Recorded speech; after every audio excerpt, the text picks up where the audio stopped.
The dust is settled. The cards are in. Shadur's on a team. Let's talk about the winners and losers.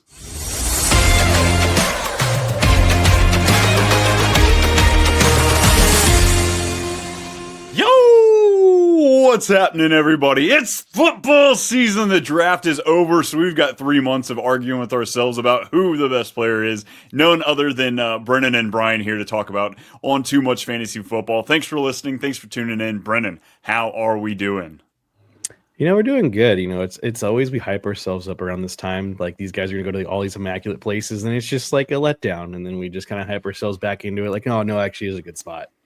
Yeah, you listened to the episodes just 4 or 5 days ago. Completely different tune that we had. Look, this class, it was still impressive. We had a very deep running back class, but you know what? There were so many more vet winners than actual rookie winners in this draft. Yeah, I was going through my winners and losers, and it's just like there's so many vets that just like got saved. Like, I mean, we're going to talk about it in this episode, but like it's outstanding. Like how many guys were like for sure. Like I thought like Isaiah Pacheco, for instance, I was like, they're going to for sure take, I mean, they took somebody in the 7th round, but like he's more of like a Jerick McKinnon kind of replacement, not an Isaiah Pacheco replacement.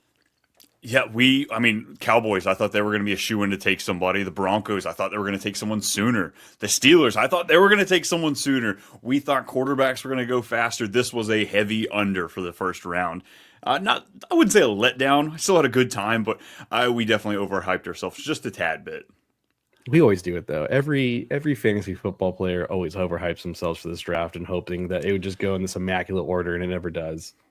Oh man, it's going to be fun though. We've got a handful of players here. We're going to kind of go through the consensus 24, top 24 ish in Superflex Dynasty leagues. We're going to talk about our winners, our losers, who we really thought hit it. So let's go ahead and start at the top with the guy that was, I mean, he was mocked to go to the Raiders nonstop. Little bit of buzz to pull him away for last week, but yeah, Ashton Jeanty. He is going to be playing with Pete Carroll, a guy who loves to run the ball. Lined him up with Geno Smith. What's your initial reactions with this one? I mean, it's one of the top landing spots that we all could have hoped for. Pete Carroll loves to run the football. He's got a competent quarterback. He's got a competent receiving group. I mean, we touched about this earlier. Like he's our 4th running back off the board right now. Yeah. Like it's hard to put him anywhere else. Yeah, rough rankings right here, folks. We've got him in RB4 overall for this 2025 season. It's hard to say that nobody won or like anybody didn't win from this situation. Obviously the coaching staff, the GM, they know they got a slam dunk here. Geno Smith is going to put him in a much better situation to continue being one of the most accurate quarterbacks in football. Now, Brock Bowers, he does not have to be the only piece there on that offense. So Genty's only going to help, give him opportunities. They're going to load the box more with him. So I think it's wheels up for this whole team as far as expectations. Yeah, I absolutely agree. What would you think is too early for redraft to take him? Like if you take him ahead of Bijan, is that too rich? It could be. I can see. I mean, look at where we took Bijan when he came out his rookie year. Just it can take him a bit of time. So I don't think if you take him in the first round, I don't think it's going to be a reach. But I'm not going to be getting cute. I am going to keep him there below those top 3 running backs that we have. Okay. All right, let's move on to the other first round running back we had, Omarion Hampton. This was a pretty, I feel like, chalk as well. We knew that the Chargers were going to make some sort of move after not bringing back J.K. Dobbins. So Omarion Hampton, running back out of North Carolina, was at number 21 overall to the Chargers. It's a great situation. Najee got picked up over there, so he will be on a 1-year deal. It's up to $9 million, but it's as low as $4 million. It's all a lot of incentive-laden deal, but Omarion Hampton should be a pretty solid RB2 this season. I think there's a world where both finish as RB2s. I think, as weird as it sounds, I just think that like Najee's going to start it off. They're going to build up Hampton into it. But after this year, I think that's where Hampton will flourish. This will be a second year on. But I think they're going to find a way to make this tandem kind of work in the beginning. But unless Hampton is just like outdoing him by every metric possible, I just think they're going to find a way to work both of them in, because Najee, no matter what, he's durable, dude. Like he plays every game. It's just, and Hampton's going to be settling into the NFL. So I would settle our expectations for the first year with Hampton. Yeah, that's the thing with Najee is, yeah, he may not have always been elite player, but he was consistent RB2 because he was out there for every single game. And I imagine we're probably going to see that continue here with LA. Omari and Hampton, though, he is going to be splitting down those early down back, like those that work with Najee. Great pass catcher, absolutely one of the better team target share that he had when you correlate that with his size and speed. So Omari and Hampton for the future. As far as a rookie pick, I love taking him in with my second pick. Yeah, he's definitely my 102 for sure. For me, I think my question are you taking Hampton reach up or are you gonna take Najee at a cheaper value? Uh, Give me the ADP, whoever's cheaper. I'm probably going to I be think okay it's with gonna be both of them. Najee. I think Najee will be too. So Yeah. Omari and Hampton might be more of a guy I'm seeing a lot more on I think a my teams lot next of year. people, and I'm in Southern California, so I have a lot of drafts with Chargers fans. So like I feel like he's gonna be overtaken, and I just don't want to do that. So I'll take the other guy that I know will at least get work it. 100%, 100%. Let's get into these wide receivers here because the Jacksonville Jaguars made a splash, moving up from 5 to 2 to take Travis Hunter. And God, if that guy does not just have the most infectious smile, I don't think I've seen him drop his smile since he was drafted. Just bounce around, having a great time, realize that he's going to be one of the soon faces of this league. The Jags have come out and said he will be a primary wide receiver. They're going to work him into that DB role. But give me your thoughts on this. Is he a winner going here to Jacksonville? Yeah, absolutely. I think he's going to benefit with that. But I think so. I have a lot of thoughts on this. Like one, like grateful for they came out and said he's going to be a primary wide receiver. So thank you, Jacksonville, for nipping that in the butt. We all were worried they might like play this out a little bit. But my second thought is like durability. I don't know if his body type will be durable to play both sides of the ball in the NFL because it's a violent game at the end of the day. Like, and he's not the biggest dude. I think he's going to benefit. I think they really are going to try to play him both ways. I don't know if you heard the introduction from the GM. That dude had like a Roman Empire type of speech. He was just like, we are all in on him. He is going to play both sides of the ball. We want him to learn. Like, he had this like really emphatic speech about him. So I really like Travis Hunter. He's definitely my 103, and it's like solidified as my 103. The reason why for that is because most rookie running backs in the first round hit at an 80% clip, and then rookies in the first round are like at a 50% clip. So I'm just going to go with the math in this one. And I actually like Hampton as a prospect. So that's where I'm at with him. I'm right there in that same boat for you. I think across the board, the Jacksonville is just another franchise that won with this pick. Trevor Lawrence, I cannot wait to see how well he does. If we can get a 30-35 touchdown season out of him this year or next year, I think that will propel him, even without the lack of rushing, to be a top 12 quarterback easily. Honestly, the winner out of that too is Trevor Lawrence, man. Like, he got another solidified, really good wide receiver. Him, Brian Thomas Jr. Like, honestly, like, yeah, it's they're all in now on Trevor Lawrence. And BTJ, you can't really call him a loser. If anything, you drop him one spot in your consensus ranking, maybe. But I Maybe. don't. If anything, this just helps. All it does is help bring the focus away from him. He's got the immense skill where he can get away anyway. So I'm just excited for this offense to stay on the field more. Just giving him more opportunities. Puka or Brian Thomas Jr. Ooh, we're gonna. I think Puka's the safe feel right now. Brian Thomas Jr. They're in the same bucket for me. Okay. All right, next wide receiver we're going to talk, Tedero McMillan coming out of Arizona. He did land as a top 10 pick. We love the draft capital. Ends up falling to Carolina Panthers, hanging out with Bryce Young. They took a first-round receiver last year in Xavier Legette. Just didn't quite turn out. Jalen Coker, the sixth-round pick, almost outshined him last year a bit. So I'm really excited to see what he can add to this offense. But we've got risks on Ted. There were talks about, the lack of film, maybe the lack of just motivation and dedication to it. There's going to be media people trying to slander that out there. So who knows exactly what that situation is. But I mean, Bryce Young's a winner because he definitely got himself a stud wide receiver one. But Ted McMillan, is this somebody you're really excited about in your rookie drafts for Dynasty? I'm trying to avoid drafting him unless I absolutely have to. One, it's top 10 capital. So like they are heavily invested on him. I do like the head coach. I like Dave Canales. I like what he does. He schemes up guys really well.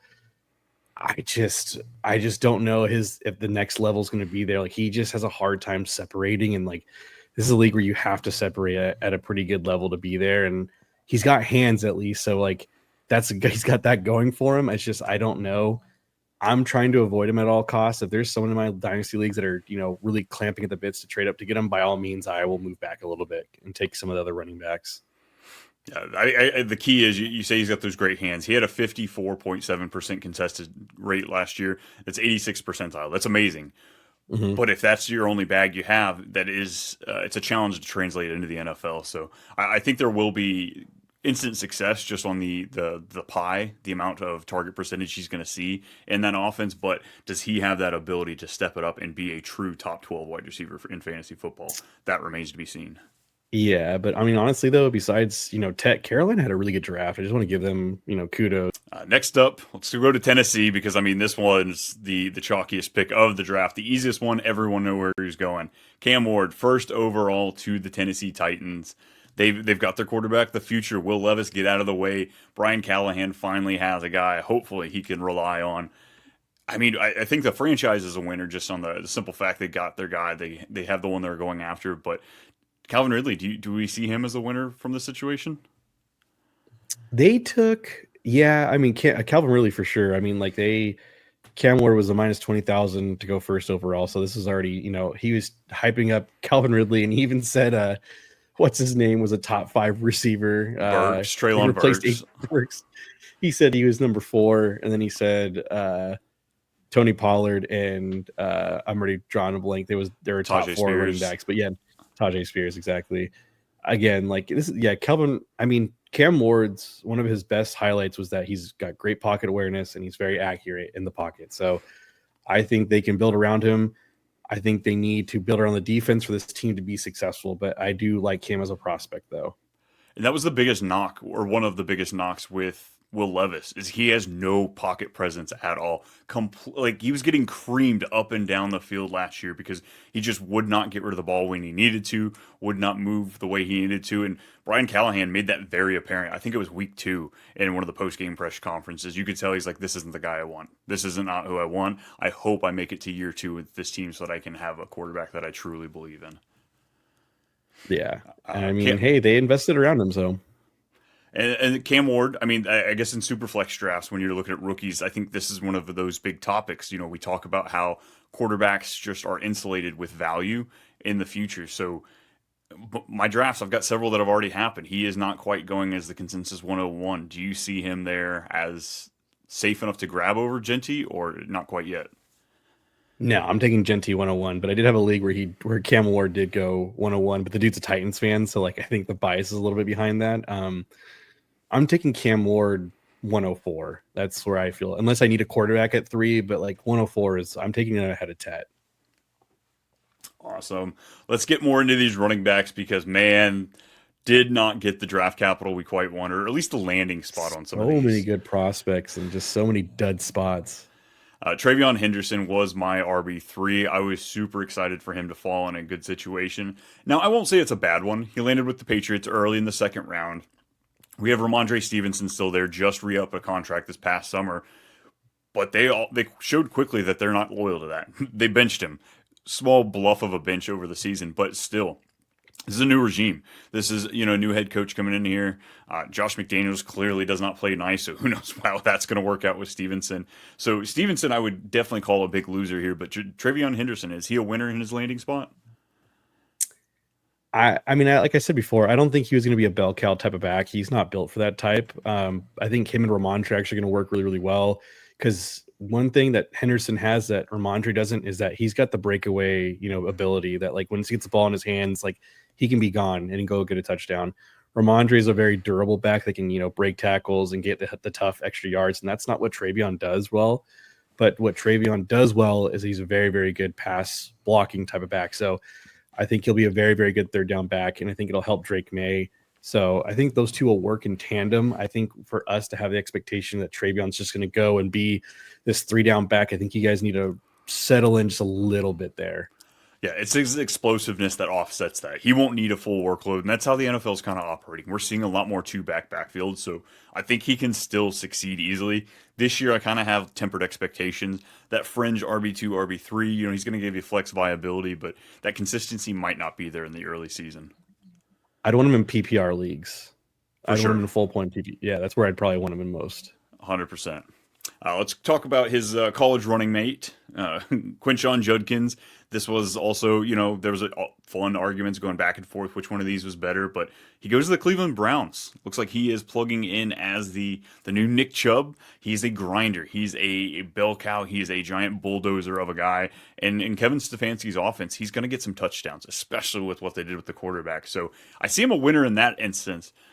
But he also came out a touch of a loser because the Browns weren't done drafting running backs there.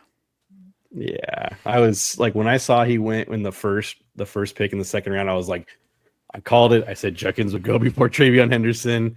I was pretty excited. I was texting you saying, I told y'all, call me the couch GM of the year. And then in the fourth round, they took Dylan Sampson. Yeah, I had Hampton as I think my RB9 in the preseason stuff, just what he could do for fantasy. I was really excited for. It's going to be a thunder and lightning situation here. I think because they don't have that stud quarterback, they are going to continue to really lean on the running game. So I think there will be enough opportunity for both of these guys. But if they both pan out to be solid NFL running backs, we might have one game where you're getting RB1, RB2 numbers from one of them, and the other guy's just barely an RB3. So it's going to a lot depend on how that passing works, passed around, and the touchdowns to Judkins. So these guys aren't full winners for me. No, but I still like Judkins, though. The draft capital's great. I understand they took Sampson. The loser in all this, though, is Jerome Ford. He's got in the backseat. He's going to be irrelevant. So you guys can kind of just say bye to him. Toodles. Emeka Egbuka. Talk about a shocker in the first round. Folks, Yeah. The Tampa Bay Buccaneers, they've got their two running backs. They've got Mike Evans and Chris Godwin, who they had got re-signed. And then at the end of last season, we saw Jalen McMillan step up, really turn it out. This guy over here was just jumping up every single week on these episodes talking about him. And now he falls back to probably their wide receiver 4. He's going to be a rotational piece. And Emeka Egbuka from Ohio State is going to play the Chris Godwin role with him. I'm not really sure. The biggest winner in this situation has to be Baker Mayfield. Because if you don't sit there and have the argument and dissect where the passing is going to these receivers, it doesn't really matter because it's all coming from Baker. So Baker, probably one of my biggest winners as far as veterans go. But give me your thoughts on Egbuka. I love him as a prospect. I told you I would draft him at like 108 every time. I still am. It's just going to be a wait and see because, again, we as fantasy players want him to go to like this premier spot. The Buccaneers are the right thing. Everyone's like, they need a defense. No, Mike Evans is over 30. Chris Godwin is coming back from a horrific injury. I love Jalen McMillan. I think both those two are going to slowly fade into a starting spot, with them when Mike Evans and Chris Godwin fade out. It's just a very, very slow burn. But like you said, Baker's the biggest winner. Emeka, I would expect, I don't know, maybe 40 receptions or less this year. I don't expect a whole lot. Yeah, I imagine we might get a few explosive plays, a couple of best ball fantasy worthy weeks. But yeah, until one of those two guys, either, Mike Evans, he does pull hamstrings pretty often. Chris Godwin's coming off his second season-ending injury in the last 4 years, so it's not crazy to think that he might propel himself into that wide receiver 2 role or fight McMillan for that second spot if something crazy like that happens. But again, Baker Mayfield, dude, it has only gone up since you've left the Cleveland Browns. He's what, QB 8 now? Like 7, 8, somewhere in there. Yeah, absolutely. I'm really happy with him in the situation that we're going there. Let's bring more quarterbacks into this talk because Jaxson Dart ends up going to the New York Giants. Not at 3. They trade back into the first round later on after they took their stud defensive end with that 3rd overall pick. So now Jaxson Dart comes into a team where he has Malik Neighbors, and that's really all that matters. There's a few other guys. There's some Wan'Dale Robinsons there, but hey, Wan'Dale Robinson's the winner in this one too. Like they didn't really take a wide receiver, so like if you hold on to Wan'Dale Robinson, he's a sneaky win in this one, in my opinion. And Jaxson Dart is I think an exciting enough quarterback that they took him with this draft capital. It's going to give us enough where we're going to be intrigued to see what happens. The rushing upside, if he plays a full season, and we saw back-to-back 400-yard seasons, 500 yards from him this past year in college. If he puts that baseline in the NFL, he will finish as a top 12 quarterback if he plays the whole season. That's just how that math works out. The quarterback position is broken because of the rushing, so that's just I'm excited for him. Needless to say, he's one of my favorite picks right now to be taking in rookie drafts. So they have Russell, they have Jameis. What week does Jaxson start though? Or is he gonna sit this entire year? I don't know if both Jameis and Russ make the team. Like you took him with the Really? first overall pick. Do you really want him learning behind those two guys? Like I don't think you want that much To be exposure. fair, I think I want him learning behind Jameis. I want him to learn how to sling the ball. I do want him to learn how to be not fearless. I want him to be like sit there and actually go for it because I think he needs to be that type of quarterback in the NFL. I don't know if I want him to learn behind Russ. Russ has played scared and has just played a lot of dump off football in this past couple of years. So Jameis, yes, Russell, no. Man, I mean, yeah, Jackson Dart, he's got the highest scramble rate of any 2025 quarterback. I mean, we saw Brian Dable.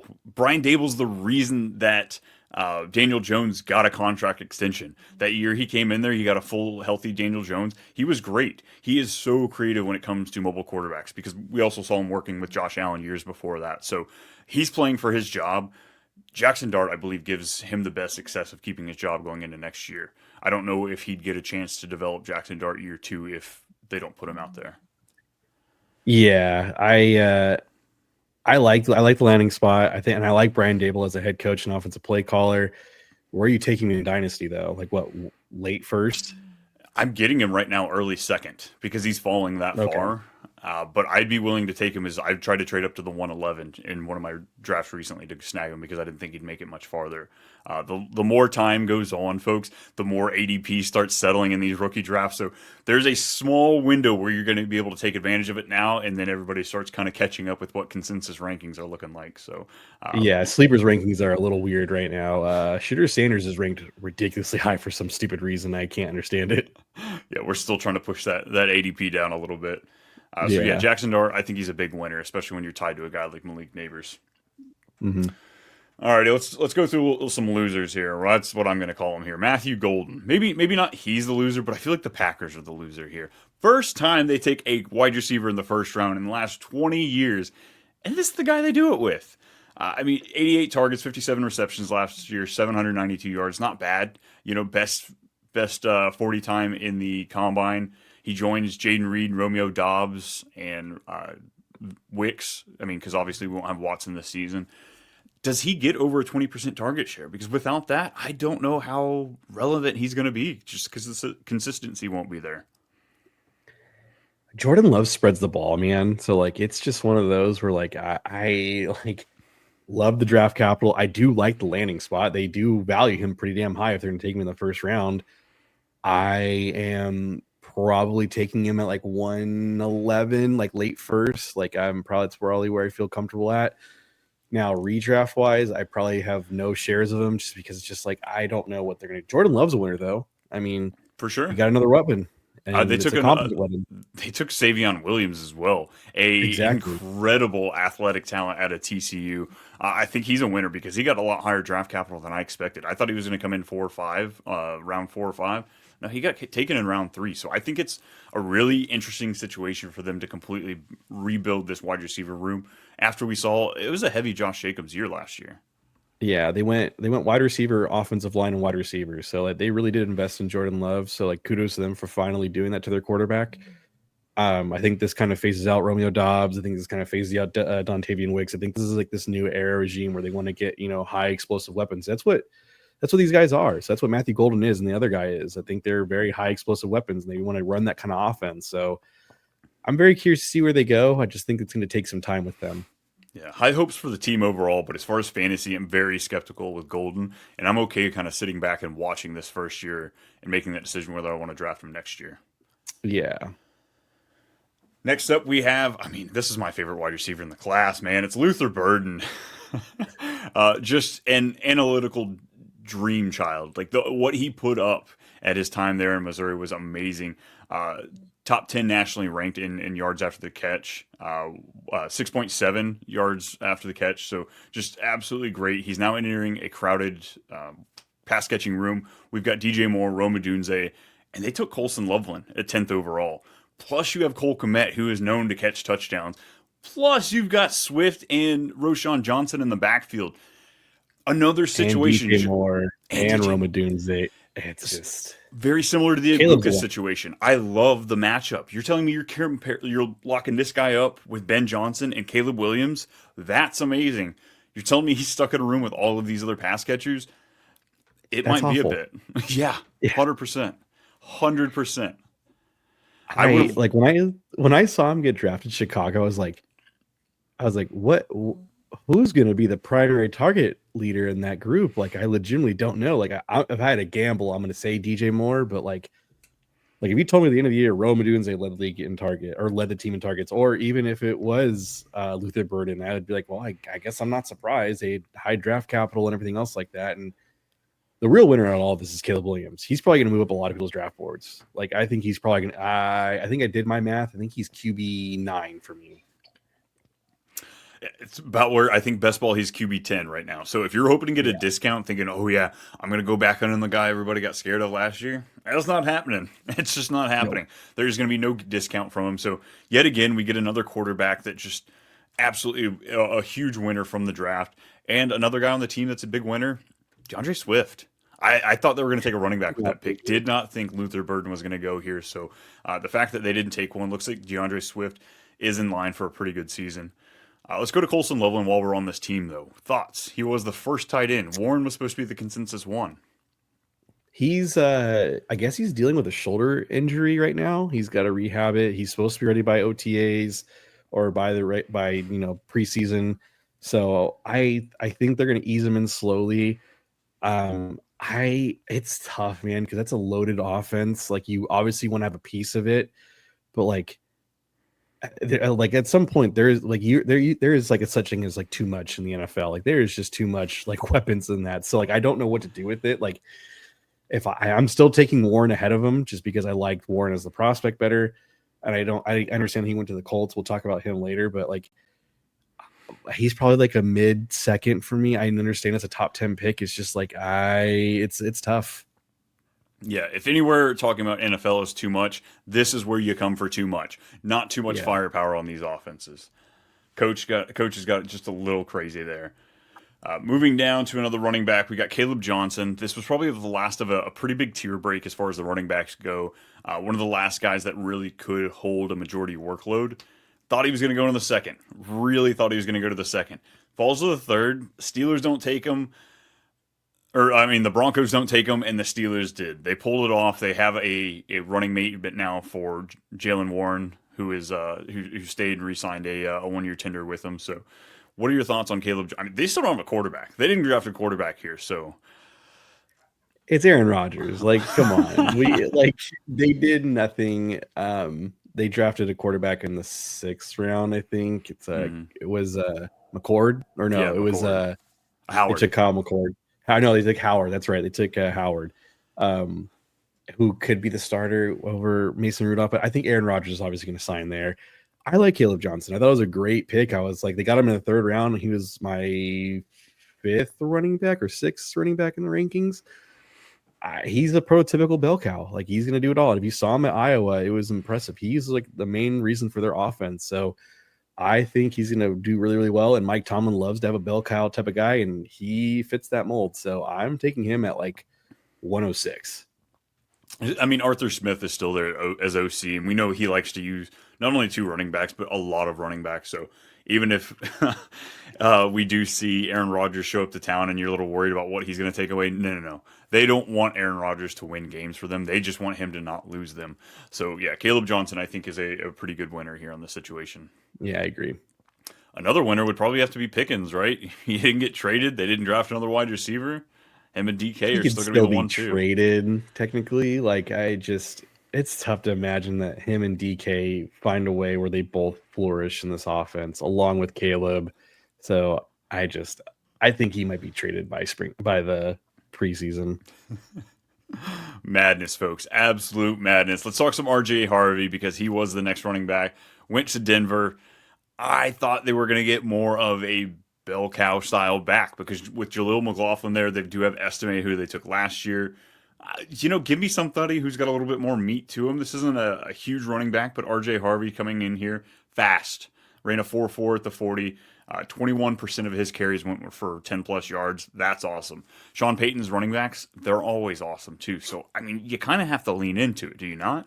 Yeah, he got his elusive back, but he needs to find his bell cow back. He needs to go find that. He has his Kamara, and now he needs to go find the Ingram. I just don't know where the Ingram's at, but he has his Kamara type, which is exciting because obviously when you say the name Kamara, you're thinking, oh my gosh, all right, like top 5 running back. I don't know if that's what he'll be, but like he is very elusive, and I like it. I think, with Bo Nix, obviously Bo Nix has a rushing upside, so it takes away a little bit there, but like RJ Hart, I mean, second round draft capital, man. That's a lot of that's pretty. Obviously they think very highly of him. So, and I mean, he was like RB8 for me in this draft class. So, but what do I know? Right, we're sitting here talking about it rather than making picks. Unfortunately, next year will be those champs. Right. There we go. The Colts will be looking for one, I'm sure. Next up, I mean, we touched on Tyler Warren just a little bit. The second tight end that went goes to our Colts. As fans of the franchise, stoked, incredibly happy that we got such. I mean, especially after we got burned from Brock Bowers last year. So this definitely made up for it. I don't know how excited I am as far as fantasy goes. If Anthony Richardson's even just decent at passing the ball, where he's throwing it to what we imagined last year, there are 4 capable pass catchers in that wide receiver room. Now you have him plus JT, who we want to get some dump offs to. I don't know if this pass catching pie is going to be big enough in an Anthony Richardson led offense, even if he is competent. Take out whether your feelings of him or not. It's going to be a struggle for him to actually, I think, excel. So he was the only college player to have a rushing, receiving, and throwing touchdown this year. So like, I think they are going to find a way to use him like in a wildcat formation. So I think he has some, flexibility in that aspect. Like I think, if you don't like Anthony Richardson as, the quarterback, but Tyler Warren as a prospect, he was called Gronk Light. Even Gronkowski compared him to him like as, Tyler Warren as a prospect. So I think that for dynasty reasons, you still take him pretty early just because if you don't believe in Anthony Richardson, they're going to get a replacement then. And at some point that's, tight end's going to be your best friend as a rookie quarterback. So I like Tyler Warren as a prospect. I was super excited. We drafted him. He is very much going to be a wait and see. It really depends on how Shane Steichen uses him in the offense. Yeah, 100% agree. So I guess who throws more passing touchdowns for the Colts this year? Tyler Warren or Anthony? It's mean, folks. We can do it. We're fans. You can't. Yeah. Alrighty, moving on to our next wide receiver.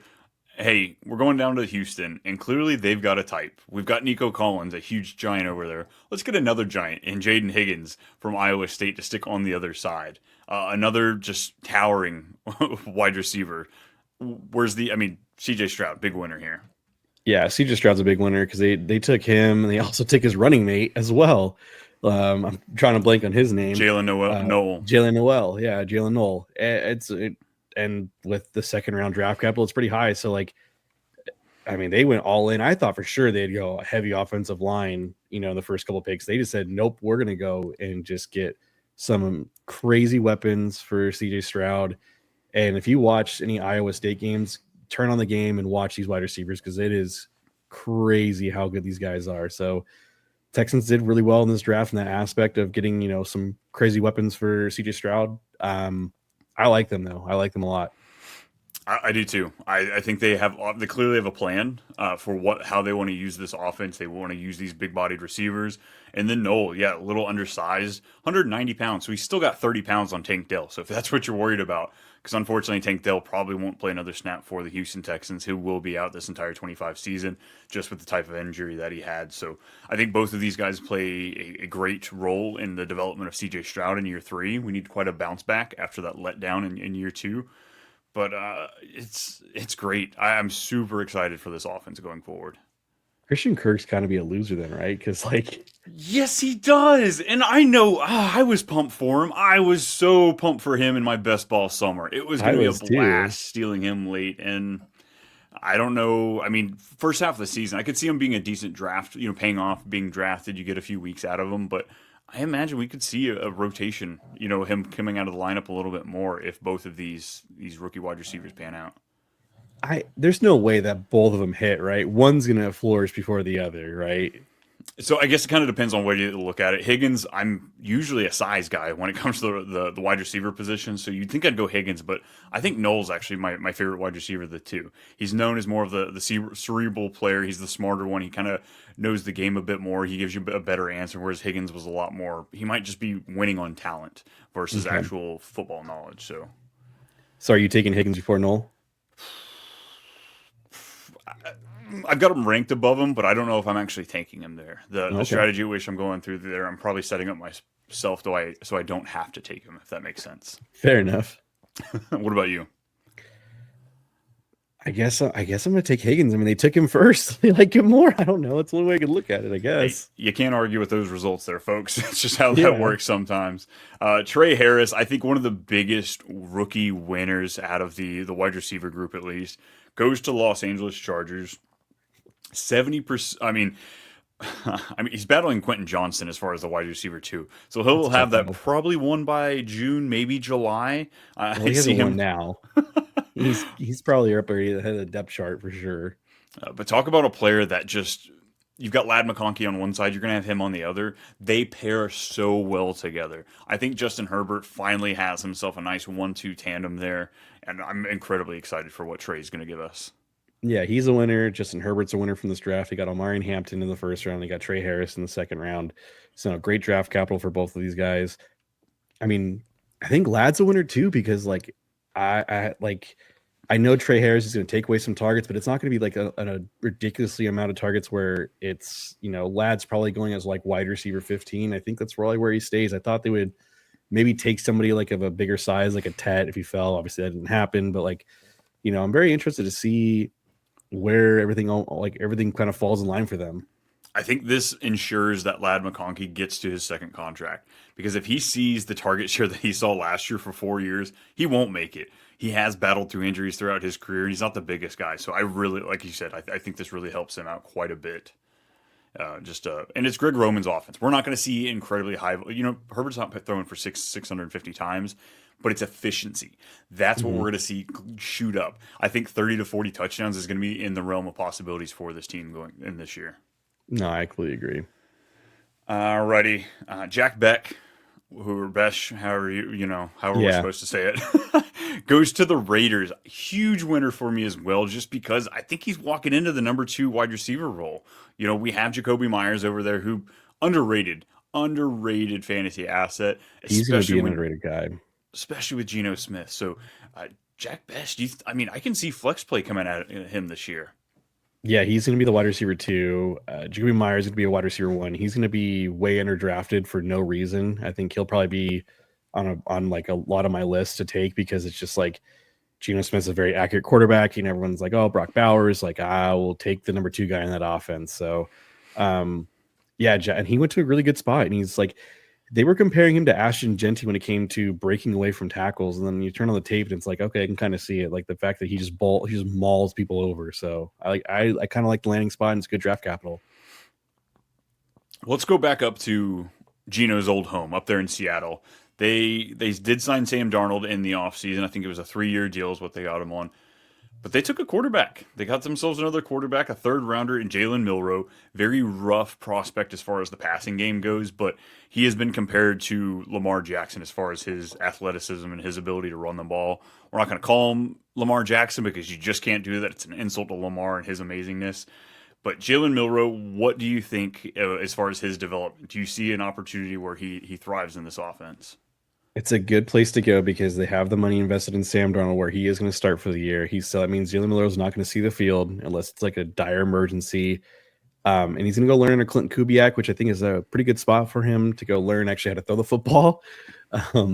So I do like it where he went. I thought that was, a really good spot for him to go sit and just actually learn the game, learn the playbook and everything else like that. So, it was a great spot for him. And Cubes, he likes to run a lot of motion, and that's going to be good for Milroe. Mm-hmm. Move guys around, put them in a spot where there's not anybody around him to knock the ball away, build up that confidence a bit. So Justin Milroe or Jalen Milroe definitely irrelevant outside of injury to Sam Darnold this year, but I mean he's going to be knocking on that door, potentially making Sam Darnold play for that spot in 2026. Yeah. And probably the last relevant quarterback we have to talk about right now is Tyler Shuck. Ends up going early in round 2 to the Saints. After we saw Shadur fall out of the first round, we thought maybe he could land here. The prank call even set us up where we thought he was going to go there, but no. The Louisville, he's going to be 26. He's Louisville's quarterback. He's going to be 26. He was the backup to Justin Herbert. Like, that's how old this guy is. He's had 3 season-ending, like, devastating injuries. So it kind of set him up 7 years that he's been playing college football, though. But with the recent success that we've seen with these older quarterbacks, Jaden Daniels, Bo Nix, is this another guy that could be set up? I mean, we still don't know what Derek Carr's situation. Is the injury real? Is that just his agents trying to make sure that he stays the starter? We don't quite know. We're still waiting on that story to develop more. But do you see him leading himself into a successful career in the NFL? No. Like, I'm so sorry, Saints fans. Like, just the draft capital in the second round is insane. Like, swing for the fences. Go get Jalen Milroe. Go get a guy that, like, is at least, like, if you're, if he can't throw, at least he can run the football. This guy can't even throw the football. Like, just watch his tape. Like, it's not that impressive. Like, I'm so sorry, Saints fans. I really am. Like, I want no business of drafting this guy. I don't even know if I can call Chris Olave a winner after this, because it's just like they didn't draft a wide receiver there, which I thought that's what they thought they would do. Yeah, no, this is dude, Mickey Loomis. How is he still a GM is still beyond me. How? No idea. Yeah, the biggest winner, I think, in this situation is probably just the salary cap for the Saints, because if they get rid of Derek Carr, at least their quarterback won't be paid a whole lot of money. They can figure this out, because they've kicked that can down several years down the road. Yeah, no kidding.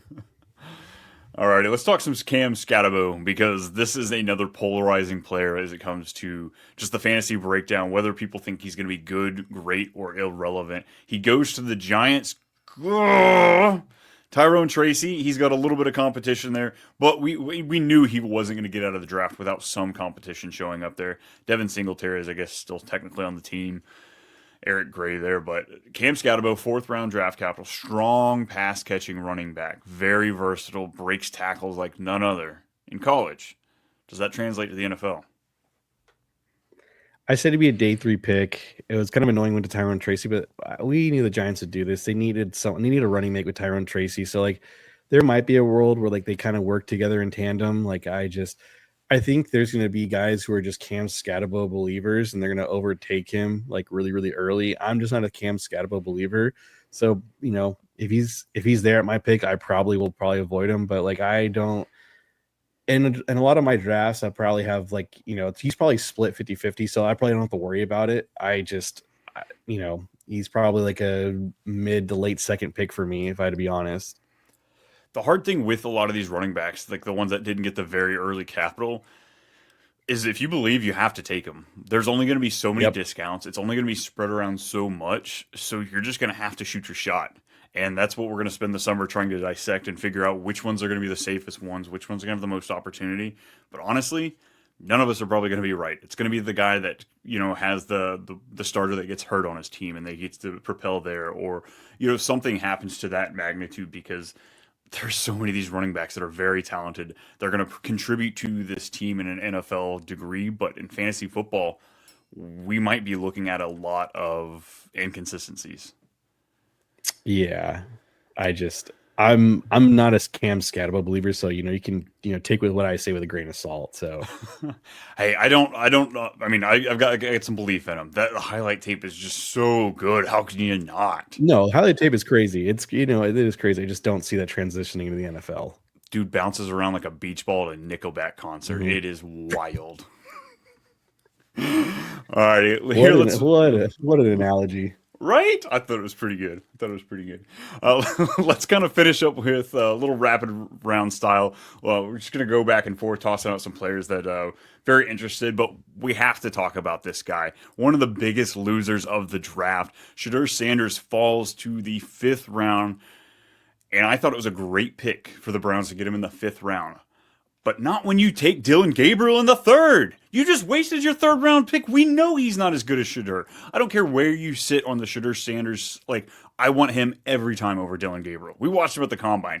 Not impressed at all. There's a couple good throws, but every quarterback had a couple of good throws. Yeah, I mean, how much of it do you think the ownership's there's like if you watch like the tape of them drafting, they're just kind of like a they just had no care in the world. So do you think the owner stepped in? I feel like he kind of had to. At this point, I felt bad for the guy watching it. I did His too, dad especially the just prank call.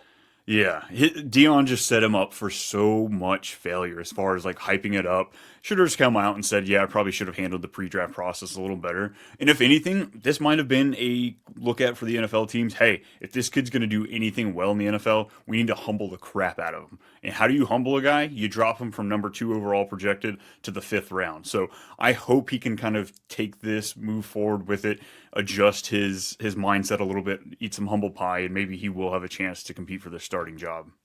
He still can win the starting job. Like that's For as sure. crazy as it sounds, he could still can because it's not like there's crazy competition ahead of him. It's It's Kenny Deshaun Pickett, Watson. Joe. Yeah, well, he's not playing, Flacco. so It's Pickett, and then it's Dylan Gabriel. So there's 4 quarterbacks that are going to be competing for this job, but I don't imagine that he's going to be. He'll be either 1 or 2. yeah. All right, give me a guy you want to talk about. Jalen Royals going to the Chiefs, 4th round. It's crazy. The comps are it's very similar to Rashee Rice, so it's I don't know what to do with him because he's obviously a part of Patrick Mahomes, and you don't want to be reaching, but I think there might be a little bit of a reach there from me. Just a little bit. I mean, I told myself when Worthy hit last year that hey, don't get overexcited. I got overexcited. And unfortunately for me, Royals was one of my favorite wide receivers. Not that I say he was like a top 3, top 4 wide receiver for me, but as far as those middle tier players, this was one of my favorites. It was him and Noel that I was really excited about. So the fact that he gets this landing spot, you've got Rashee Rice, you have Hollywood Brown, you have Xavier Worthy. He's got quite a bit to fight through, and I'm on team no suspension. I don't think Rashee Rice is going to get suspended, so Nope. he's going to have to work through it. But as far as a best ball play, this might be a pretty good one. Yeah, I agree. All right, What about next you? guy. Who's your big winner? Maybe I don't call him a big winner, but I want to talk about Jarquez Hunter here, going to the Rams.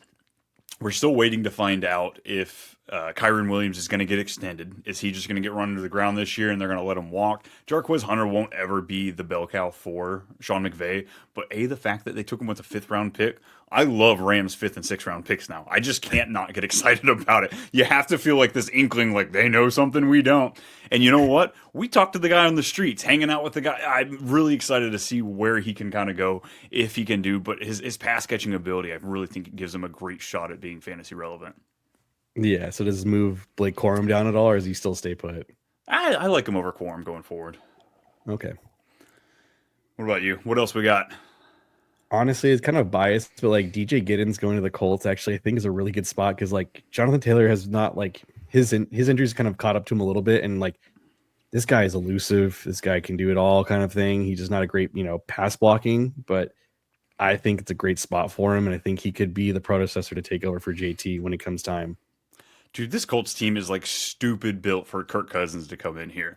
Like the amount of pass catchers he has, the dump offs that he would get to the running backs, the new tight end there, like it just screams the opposite of the quarterback style that we have. But either way, yeah, I'm with you. Giddens was another guy I was really excited about. An incredibly elusive player. Yeah. All right, Ollie Gordon. I gotta know here. I was super excited. Really thought we'd get round 4 as draft capital. Falls to the 6th. Goes to the Dolphins. As far as an NFL move, I freaking love it. Talk about it. The guy that complements Achane better. No, I don't think there was a better one in this class. Ollie Gordon, Achane are just a thunder and lightning. Absolutely. But what does this do for us? Does this hurt Achane? Does he drop? He is the new Mike Tolbert. He is going to be the goal line back. He is big. He's going to take over for. So Devon Achane goal lines are not going to happen anymore. It is going to be Ollie Gordon. So Achane, which he can, he's going to have to be scoring from 15 plus yards out because he Ollie is not going to be part of that goal line package.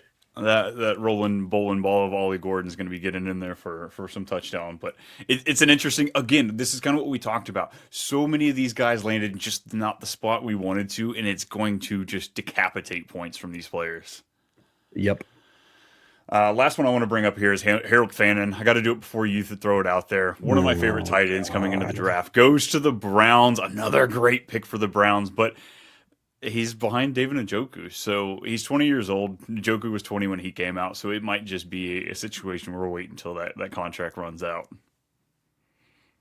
What tight end was he taking? How many tight ends were taken ahead of him? Just curious. Shut up. Okay. I don't want to hear it because it was like 7. Yeah, that's right. Might have been 8. It might have been 8. I mean, there were a lot of tight ends taken early though. There was. I was actually pretty surprised. We had 2 go in the top 14 picks. 2 more, I think, go in the second. Terrence or third. Ferguson went to the Rams. Yeah, Mason Taylor. There was a lot of running or tight ends that went here, so he was set up for failure a bit there. You got one last player you want to throw out, a winner or loser for us before we get out of here? Winner or loser for me? I'm trying to think. Kyle Williams. Kyle Williams is a big winner for me, honestly.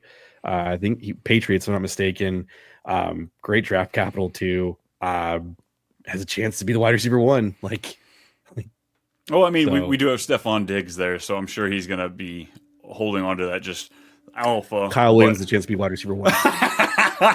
There it is. Jalen Polk, though. Is there still a chance? Their top pick in the second round last year?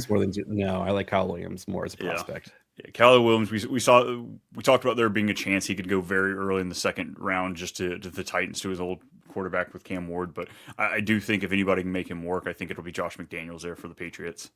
I agree. Awesome, man. Well, this was awesome. We got wrapped up our winners, our losers, a bit of our recap for the NFL draft. If you're looking for more of us, it's at @too_much_Brian for me, or at @too_much_Brian, depending on if you're X or where you're at. Brendan, where can the people find you? I am at @too_much_BMulk as well on X. And we will have continued coverage all summer. Too many episodes, too much fun here on Too Much Fantasy Football. So stay tuned, listen, follow us all over, and we'll get back to you soon. All right, later. Guys.